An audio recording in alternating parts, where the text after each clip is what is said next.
শোনো, মোট 8 জনের ভাত হবে বুঝলে।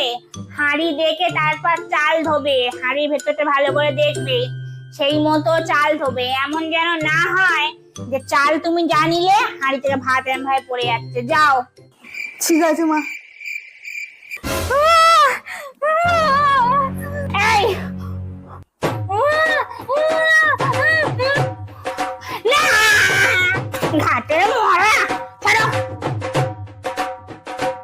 না। পাগলির মরণ, হাঁড়িটা মাথায় নিয়ে কি করছিলে? ও বাবা, কি গরম হাঁড়ির ভেতর। আরে মা, আপনি তো বলেছিলেন হাঁড়ির ভেতরটা ভালো করে দেখতে, আর দেখতে গিয়ে তো মাথাটা আটকে গেল। শুধু একটু ভাত করতে বলেছি বলে হাঁড়ির মধ্যে মাথা ঢুকিয়ে নিয়েছে। এবার তরকারির নুন দেখতে বললে তখন দেখবো জিভ দিয়ে ফুটনো তরকারির নুন দেখছে।